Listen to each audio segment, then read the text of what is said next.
Hopefully the volume is good. Oh wait. Namaste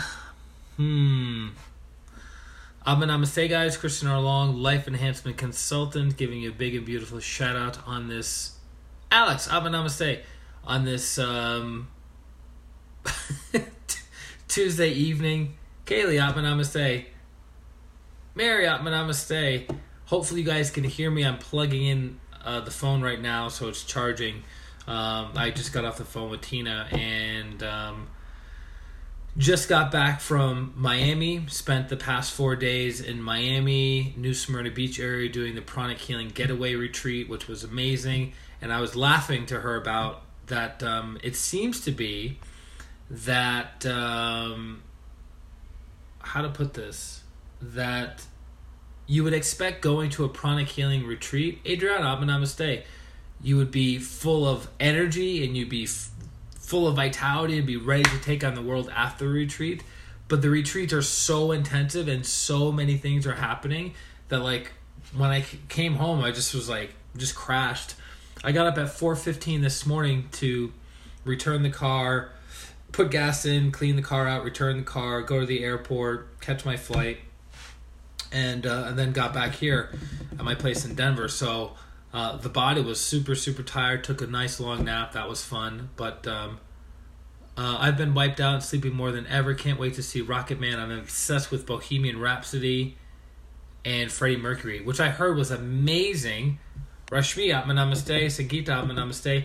I heard that was a great movie, and that was not... Hugo, Namaste. That was not a musical, but Rocketman was a musical.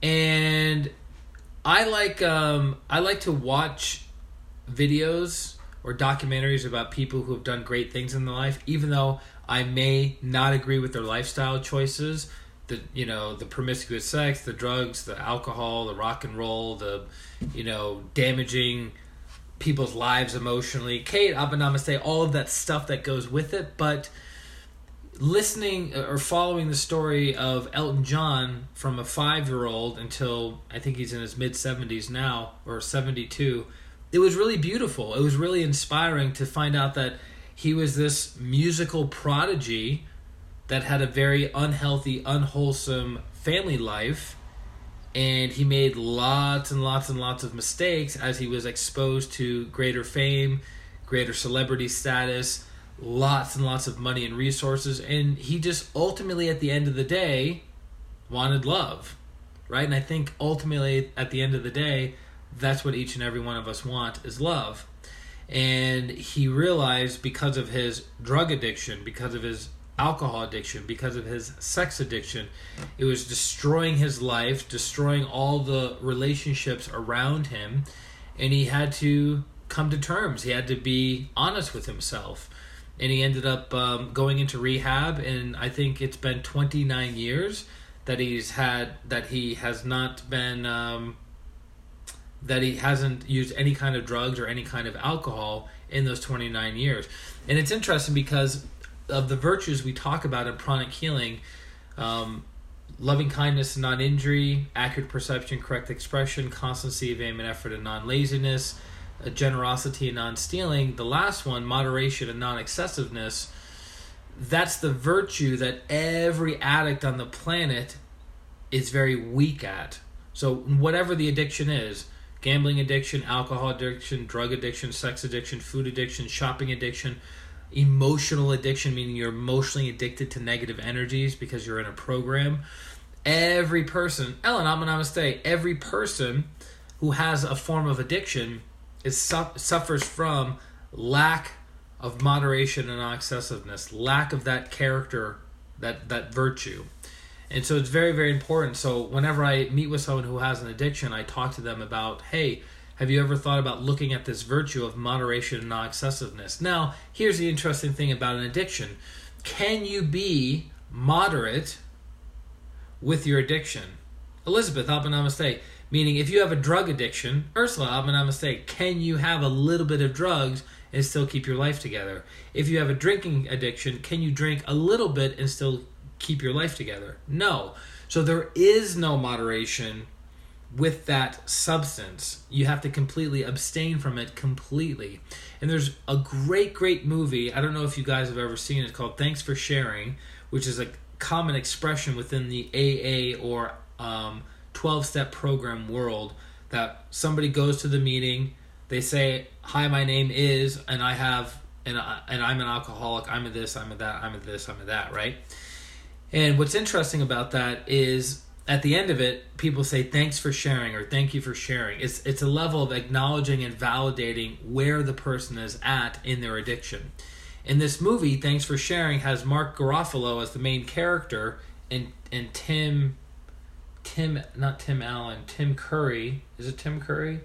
Who's the super tall guy from Shawshank Redemption? Tim something. His name is eluding me right now, and he's the co-star of the movie. And it's basically Mark Garofalo's character is a recovering sex addict of over 5 years, and all he wants to do is have a beautiful, healthy, normal relationship with someone he's attracted to without his addiction of being a sex addict, without his addiction getting triggered and spiraling out of control and damaging his life and damaging the life of his partner. So the movie is really, really spot on, and it just goes to show how much pain, trauma, and suffering takes place in the life of addicts.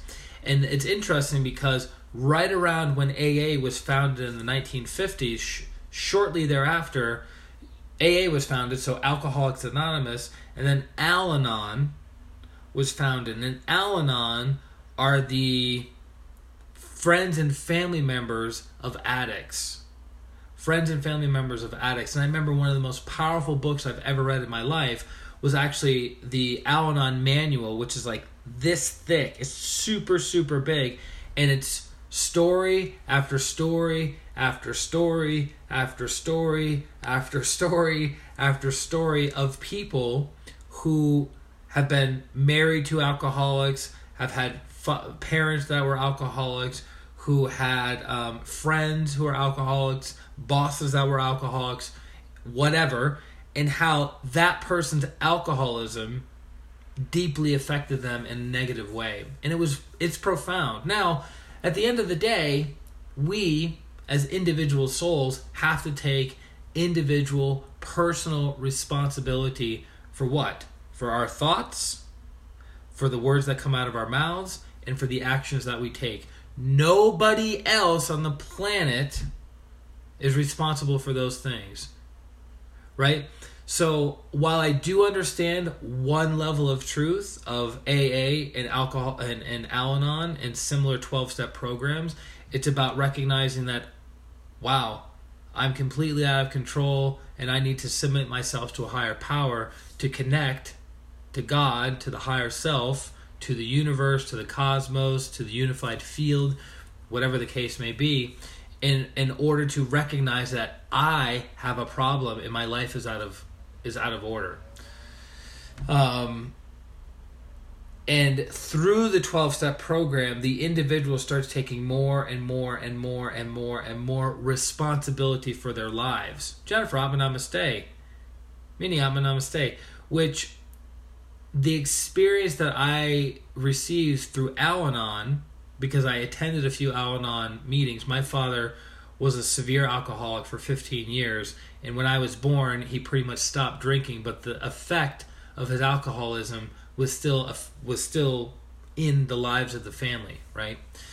And my impression from Al-Anon and the book that I read that's distributed by Al-Anon didn't show a lot of personal responsibility. It showed more like understanding and compassion for the person with the addiction, the spouse, the child, the parent. But it's kind of stopped there, in my opinion. I didn't see it embracing personal responsibility of like, okay, great. I grew up in a dysfunctional household. I had dysfunctional relationships. What am I going to do about it to move my life forward? And that's part of the problem that I've had with 12-step programs in the past, is that they encourage each and every person to continue going day after day, week after week, month after month, year after year, going from someone who is an addict whose life is completely out of control to having a life that's in control, to then being an example, model, and sponsor for other people that are starting on the path, which is brilliant, which is great service. But the challenge I have with that is it's this constant ruminating and bathing your energy in trauma and addiction and victimhood and hopelessness and despair and getting over-identified with your story. Does that make sense? So one of my close friends and a client of mine was talking about a very good friend of hers has had anxiety issues most of her life. She's in her early 30s and she's had anxiety for at least the past 20 years of her life. So long time, right? And she's debating on seeing a therapist, meditating, taking medication. And part of the issue with this person who is emotionally addicted is that her identity comes from her story of anxiety. So she believes she is that person. So that's where she gets her attention from, her approval, her validation from, her identity from, is I'm a person who's always anxious. I'm a person who's always stressed. I'm a person who can't get her life in order. I'm a person that constantly lives in drama. I'm a person that constantly lives in chaos, right? She's identified with the pain of her life story. And how do I know this? Because I did this for many, many years. And guess what? It never served me. It never served me. It kept me stuck. So that's what I've noticed in a lot of the 12-step programs. It can keep people stuck in their story. So, Elton John, Rocketman, he went to a 12-step program. He did rehab. He came out, and then 29 years later, he's still alcohol-free and drug-free. That's amazing, right? And he's been able to give $450 million to charity for people with addictions. I think that's phenomenal. I think that's very admirable. I think that's a great way of paying the karma back, right? But the thing is, you have to move forward instead of bathing yourself in the trauma week after week, month after month, year after year. Does that make sense? So Minnie says, Wednesday wisdom. Nothing is permanent. Don't stress yourself too much because no matter how bad the situation is, it will change. Yeah, Grandmaster Chola Koksui talks about this.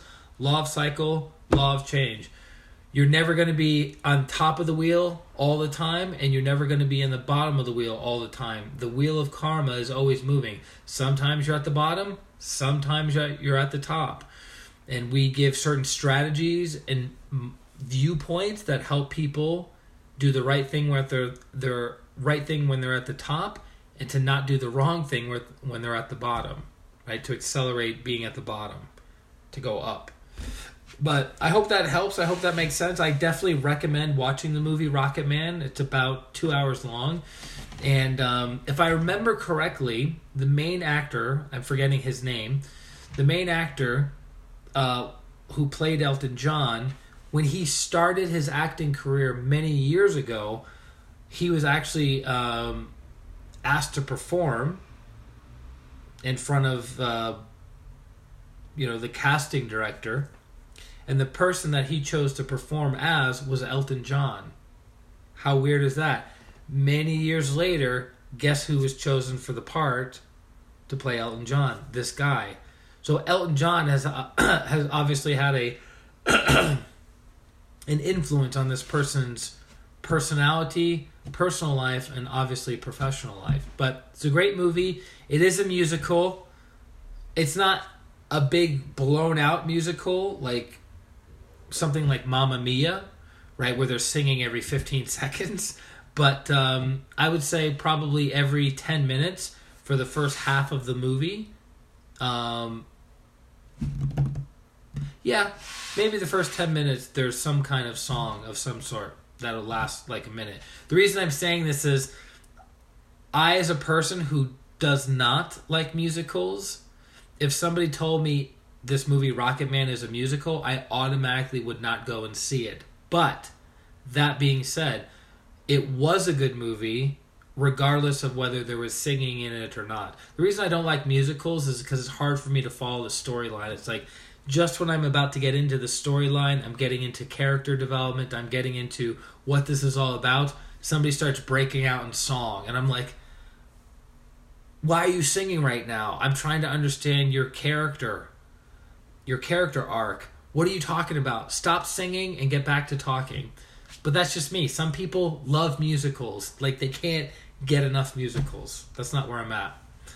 Sorry, guys. It's funny because Master Glenn and Master Marilag Mendoza, two of the 8 pranic healing masters in the world, love musicals. It's just not my thing.